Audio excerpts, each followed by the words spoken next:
இதில் இந்த எல்னினோவில் முதல் முறையாக அண்டார்டிகாவில் வெயில் அடிச்சு. அண்டார்டிகாவில் 32 33 டிகிரி வரலாற்றிலே கிடையாது. அண்டார்டிகாவில் மைனஸில் தான் கிடக்கும்.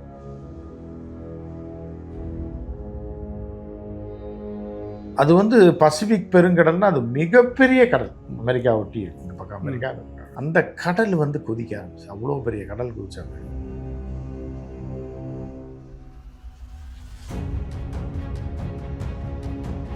அதுக்கப்புறம் இப்போ வந்திருக்கிறது வந்து சூப்பர் எல்னினோ. இந்த சூப்பர் எல்னினோ பொறுத்தளவுக்கு இது 1800கள் கடைசியில் 1872 73 வந்திருக்கு அப்படின்றாங்க.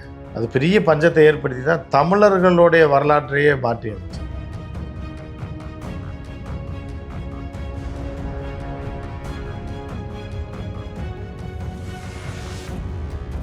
சூப்பர் எல்னினோ வந்ததுன்னா அதீதமாக எல்லாமே இருக்கும். 2-3 நாள் ஒரு வாரத்துக்கு இருக்கு. இப்போ ஃப்ரான்ஸில் வெயில் அடித்த மாதிரி.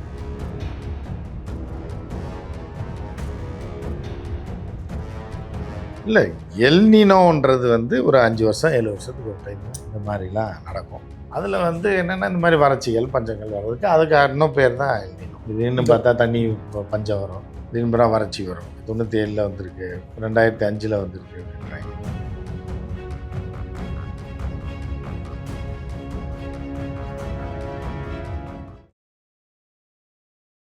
தமிழ்நாட்டுல எல்லாமே சேஞ்ச் ஆயிடுச்சு. உங்க நகையையும் சேஞ்ச் பண்ணுங்க. உங்க பழைய நகைக்கு கிராமுக்கு 150 ரூபாய் கூடுதலா வாங்கி புது நகை எடுத்துக்கோங்க. அதே கம்மி சேதாரம் தான் உங்க லலிதால மட்டும்தான். சிடாசிஸ் தமிழர் 4.0 அணிகளாய் திரள்வோம், அமைப்பாய் உயர்வோம். ஜூலை 24-25 ஹில்டன், சென்னை. உலக தமிழர்களுக்கு வணக்கம். இது கிங் டிவி. இன்றைய நிகழ்வு நம்மோடு மூத்த பத்திரிகையாளர் திரு உமாபதி அவர்கள் இணைகிறார்கள். சார் வணக்கம். சார் வணக்கம். இப்போ டார்வினுடைய கோட்பாடுகளில் தகுதி உள்ளது தப்பு பிழைக்கும் பரிணாம வளர்ச்சி அப்படின்னு நம்ம படிச்சிருக்கோம். இந்த எல்னினோ மாதிரி எனக்கு அதை சொல்லி தரல, நான் படிக்கல. என்னோட பாடத்திட்டத்தில் டார்வின் இல்லைன்னு நினைக்கிறேன். சரி, நீங்கள் படிச்சிருக்கலாம் ஒருவேளை. இப்போ எல்னினோவோட நிகழ்வெல்லாம் வந்து ஒவ்வொரு காலகட்டத்தில் நடக்கும். அதில் ஒன்றாக இந்த எல்னினோ அப்படின்றாங்க. கடந்த காலங்களில் எல்னினோ என்னவாக நடந்திருக்குன்னு சொல்லுங்க. இல்லை, எல்னினோன்றது வந்து ஒரு 5 வருஷம் 7 வருஷத்துக்கு ஒரு டைம் இந்த மாதிரிலாம் நடக்கும். அதில் வந்து என்னென்னா இந்த மாதிரி வறட்சிகள் பஞ்சங்கள் வர்றதுக்கு அதுக்கு இன்னும் பேர் தான் எல்னினோ. திடீர்னு பார்த்தா தண்ணி பஞ்சம் வரும், திடீர்னு வறட்சி வரும். 97 வந்திருக்கு, 2005 வந்திருக்கு அப்படின்றாங்க. ஆனால் வந்து வந்திருக்கு அப்படின்னா கூட அது ஒரு பெரிய மாற்றங்களை கொண்டு வந்திருக்கா அப்படின்னு பார்த்தீங்கன்னா அது ஹியூமன் எரர். புரட்சி தாய் ஜெயலலிதா இருந்தபோது அந்த 2015 நம்ம பெரிய பல பேர் தெருவுக்கு வந்தாங்க. ஆனால் அப்போதும் வந்து தெய்வத்தாயினால கிடையாது அப்படின்றது சொல்லிட்டாங்க. மழைனால வந்துட்டோன்ற மாதிரி. இவங்க டேமை திறந்து ஒரு கேட்காம விட்டனால டேம் பொத்துக்கிட்டு போய் இந்த இதெல்லாம் போய் ஊருக்குள்ளே தண்ணி வந்து சென்னையை அழிஞ்சு பல பேர் தெருவுக்கு வந்து பிச்சை எடுக்கிற நிலைமைக்கு போய் பல பேர் நாசக்கடாகி அவ்வளவுக்கு பிறகு மீண்டும் அவங்க ஆட்சிக்கு வராங்க மெஜாரிட்டியோட. ஆமாம், இவங்களுக்கு என்ன ரீசன்? இவங்க மலையை கடவுள் தான் எல்லாம் பண்ணுறான்னு நினச்சிட்டு இருக்காங்க. ஆனால் பண்ணது அதிகாரிகள்ன்றது அவங்க மனம் ஏற்க மறுக்கும். புரியுது அவங்களுக்கு. ஸோ அந்த மாதிரி இருந்து அதுக்கப்புறம் இப்போ வந்திருக்கிறது வந்து சூப்பர் எல்னினோ. புரியுதா? இந்த சூப்பர் எல்னினோ பொறுத்தளவுக்கு இது 1800கள் கடைசியில் 1872 73 வந்திருக்கு அப்படின்றாங்க. அது பெரிய பஞ்சத்தை ஏற்படுத்தி தான் தமிழர்களுடைய வரலாற்றையே மாற்றி அமைச்சது, தமிழர்களுடைய வாழ்வியலையே மாற்றி அமைச்சது. அன்னைக்கு கெட்டுதல் நடந்திருந்தாலும் இன்னைக்கு நன்மை நடந்துட்டு. அன்னைக்கு ஒருவேளை கஞ்சிக்கு வழி இல்லாமல், ஒருவேளை உணவுக்கு வழி இல்லாமல் தமிழகத்தை சேர்ந்த லட்சக்கணக்கானோர், ஆயிரக்கணக்கானவர், ஏன் லட்சங்களை தாண்டி எல்லாம் மலேசியாவுக்கு ரப்பர் தோட்டத்துக்கு வேலைக்கு போனது. அதே மாதிரி அதுக்கப்புறம் 1982 அதோட தொடர்ச்சி தான் அந்த பஞ்சம். ஏன்னா அந்த காலகட்டத்தில் நவீனமே இல்லை, சேமிப்பு இல்லை, கிடங்குகள் இல்லை. பழைய விவசாயத்தில் பார்த்தீங்கன்னா 2 போக விளையும் 1 போக விளையும்வாங்க. இப்போ 3 மாதத்துக்கு ஒரு டைம் விளையிற அரிசிலாம் வந்துருச்சு, நிறையா இதெல்லாம் வந்தது. இயந்திரங்களை பயன்படுத்த அது போக மக்கள் வந்து என்ன பண்ணிட்டாங்கன்னா, அது எல்னினோ மட்டும் காரணம் கிடையாது. பிரிட்டிஷ்காரன் வந்து அங்கே வந்து மில்லுகள் அப்போ தான் தலை தூக்குற காலம். சரி, யான் ப்ரொடக்ஷன், யான் இதெல்லாம் விவசாயம். ஸோ அப்போ காட்டன் பஞ்சுக்கு தேவை அதிகமாக இருக்கனால பஞ்சை ஒரு நிலத்தில் போட்டிங்க அப்படின்னா அதுக்கப்புறம் ஒரு குறிப்பிட்ட காலம் வரைக்கும் வேறு எதுவுமே விளையாது, பஞ்சு மட்டும்தான் விளையும். அதை நிறுத்திட்டு வேறு ஏதாவது போடணும் அப்படின்னா ஒரு 2-3 வருஷத்துக்கு அது பொக்கையாக போயிடும் நிலம், அந்த நிலத்தை அப்படின்வாங்க.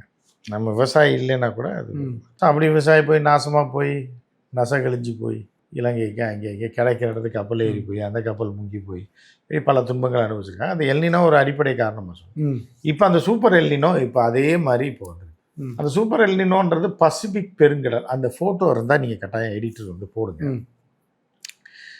அது வந்து பசிபிக் பெருங்கடல்னா அது மிகப்பெரிய கடல். சரி, அமெரிக்கா ஒட்டி இருக்கு, இந்த பக்கம் அமெரிக்கா இருக்கு. அந்த கடல் வந்து கொதிக்க ஆரம்பிச்சு, அவ்வளோ பெரிய கடல் கொதிச்சாங்க. இப்போ அரபிக்கடல் அப்படின்னா அது வந்து ஒரு முட்டு சந்து மாதிரி.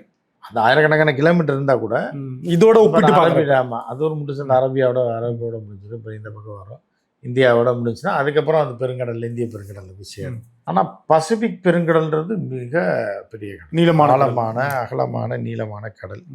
அந்த கடலில் ஏற்படக்கூடிய இயற்கை மாற்றங்களின் காரணமாக அந்த கடலே வந்து 2 டிகிரி வரைக்கும் சூடு ஏறும்போது என்ன ஆகுது அப்படின்னா எல்லாத்தையுமே மாற்றி விட்ரும். பெரும்பகுதி கடல் உலகத்தின் மிகப்பெரிய ஒரு கடல் வந்து கொதித்தாலோ குளிர்ந்தாலோ இதில் இந்த எல்னினோவில் முதல் முறையாக அண்டார்டிகாவில் வெயில் அடிச்சு. அண்டார்டிகாவில் 32-33 டிகிரி வரலாற்றிலே கிடையாது. அண்டார்டிகாவில் மைனஸில் தான் கிடக்கும். சம்மர்னா 1-2 தான் வரும். சிலையா நிற்கும், அப்படி உறைஞ்சு போய் சிலையா நிற்கும். அந்த இடத்துல இவ்வளோ வெயில் அடிக்குது அப்படிங்கும்போது, வெயில் அடிச்சிருச்சு அப்படிங்கும்போது அந்த பனிப்பாறையில் என்ன ஆகும்? அது ஊர்கள் ஒரு பக்கம் ஃபுல்லாக இந்த எல்னினோ சூப்பர் எல்னினோ வந்துச்சுன்னா மழையால் அழிவு, அதீத மழை. இன்னொரு பக்கம் பார்த்தா வெயிலால் அதீத வறட்சி, வறட்சி ஒரு பக்கம் வெயில் வெப்பம். என்ன ஆயிருக்குன்னா இந்தியாவே அந்த மாதிரி ராஜஸ்தான் பாலைவனத்தில் கூட அந்த மாதிரி வெயில் அடிச்சதில்லை. பிரிட்டன்லாம் பார்த்தா என்ன ஆகுதுன்னா செருப்பு அப்படியே உருகி ஒட்டுது. பிரான்ஸில் ஜெர்மன்லாம் செருப்பு வந்து இப்படி வச்சிங்கன்னா வச்சவொடனே உருகிடுது செருப்பு. நாய் கோழியெல்லாம் அப்படியே நிழல்லேருந்து அப்படி வருது, அப்படி பட்ட உடனே ஏதோ ஷாக் அடித்த மாதிரி செத்துடுது. மிக கொடூரமான வெயில். இப்போ நீங்களே இருக்கீங்க, நம்ம இருக்கோம். நீங்கள் மீன்ஸ் உங்களை சொல்லுங்கன்னா இப்போ நம்ம மக்கள் இருக்காங்க தமிழ்நாட்டில். நமக்கு குறைந்தபட்ச டெம்பரேச்சர் 27-23 வரைக்கும் போகும். சென்னைக்கு அதிகபட்சமாக திடீர்னு 1 டிகிரிக்கு போச்சுன்னு வைங்க. வீட்டில் நீங்கள் வச்சுருக்க போர்வையை பற்றி படிக்க மாட்டீங்க. வெயில் காலத்தில் முதல்ல கரண்ட் இருக்காது. முதல்ல திடீர்னு பார்த்தா 1 டிகிரி கீழே போச்சுன்னா என்ன பண்ணுவீங்க? நீங்கள் உறைஞ்சி காலி ஆயிருக்கு. உங்கள் சென்னையிலலாம் யார் வீட்லேயும் சொட்டு இருக்காது. சொட்டு கம்பளிலாம் வச்சுருக்கவே மாட்டாங்க. ஏசி ஃபுல்லாக வச்சு போட்டு பணக்கார குடும்பத்தில் வேணால் வச்சுருப்பாங்க. ஏழைகள் யாரும் வச்சுருப்பாங்க கிடையாது. திடீர்னு சரன்னு பார்த்தா 1 டிகிரிக்கு போச்சுன்னா நைட்டில் என்ன பண்ணுவீங்க? குளிர் நடிக்கு வயசானவங்களாம் என்ன ஆகும்? அதோட விக்கெட்டு தான், அவ்வளோதான். இந்த மாதிரி தான் அங்கே வெயில் ஜாஸ்தியாகி பல பேர் இறந்துட்டாங்க. ஆயிரக்கணக்கான பேர் இறந்துட்டாங்க. ஹாஸ்பிட்டல் ஃபுல்லாக இருக்கு. ஏன்னா அவங்கள்ட்ட ஏசி கிடையாது. ஏசி போடுற பழக்கமே அவங்களுக்கு கிடையாது. ஏன்னா அவ்வளோ வெயில் வராது. அதிகபட்ச டெம்பரேச்சர் 27-28 இருக்கும்போது நம்மளோட மிட் நைட் டெம்பரேச்சர் அதுவும் இன்டரில் தான் அங்கே அதிகபட்சம். எல்லாமே மைனஸில் தான் போகும். ஃப்ரான்ஸில் ஜெர்மன்லாம் சம்மரில் ஒரு 16-18 டிகிரி 20 டிகிரி 22 இவ்வளோதான் இருக்கும் இது வரைக்கும்.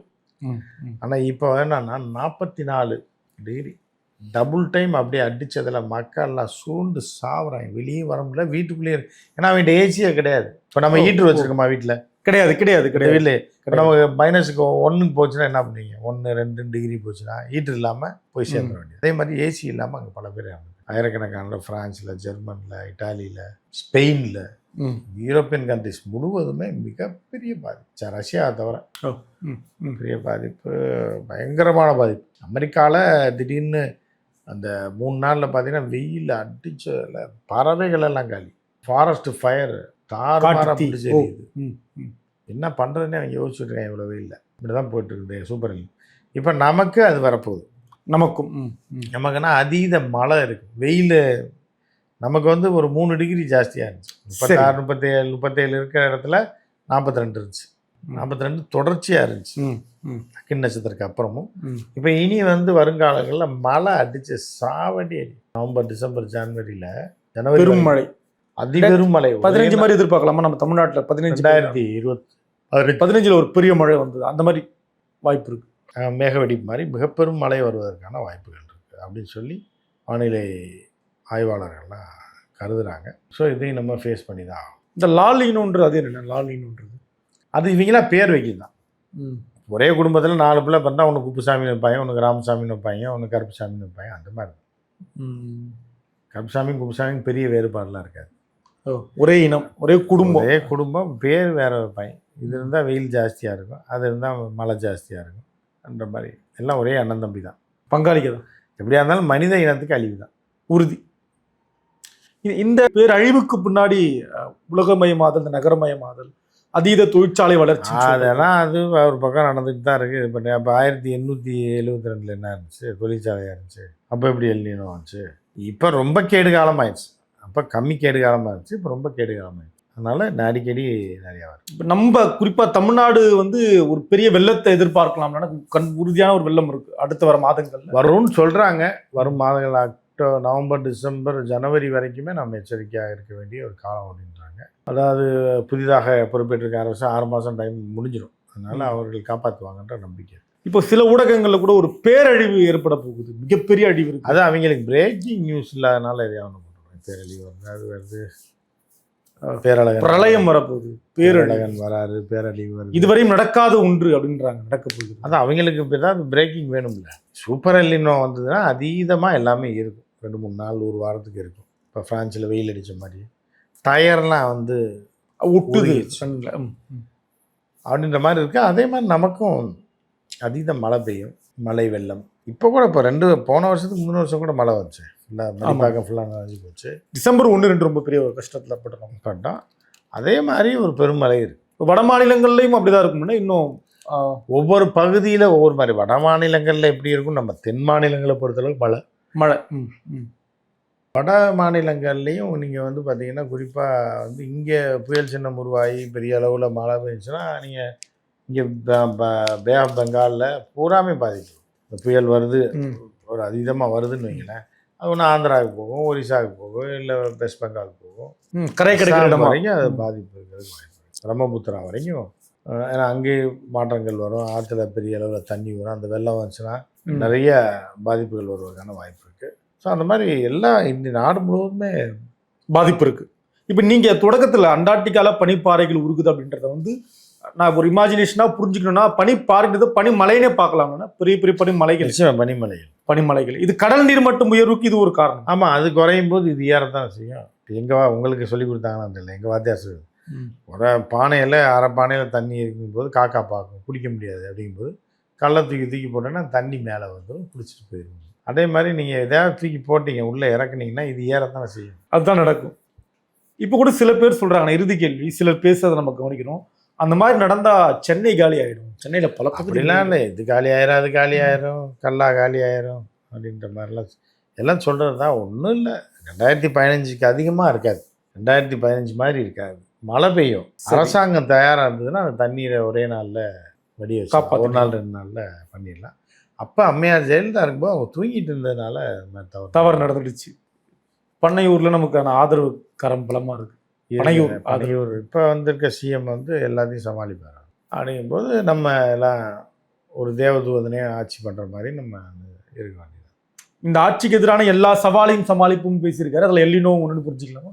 நிச்சயமாக எல்லா சவாலும் அதுவும் சேர்த்து தான், எல்லா சவாலையும் தான் சமாளி. லஞ்ச ஊழலற்ற ஆட்சி தொடங்கிடுச்சு. அடுத்து மலைகள்லாம் இதெல்லாம் விழுந்தோடனே வடிஞ்சிடும், அந்த மாதிரி இருக்குது. பார்க்கலாம். நன்றி. தமிழ்நாட்டுல எல்லாமே சேஞ்ச் ஆயிடுச்சு. உங்க நகையையும் சேஞ்ச் பண்ணுங்க. உங்க பழைய நகைக்கு கிராமுக்கு 150 ரூபாய் கூடுதலா வாங்கி புது நகை எடுத்துக்கோங்க. அதே கம்மி சேதாரம் தான் உங்க லலிதால மட்டும்தான். சிட்டாசிஸ் தமிழர் 4.0 அணிகளாய் திரள்வோம், அமைப்பாய் உயர்வோம். ஜூலை 24-25 ஹில்டன், சென்னை.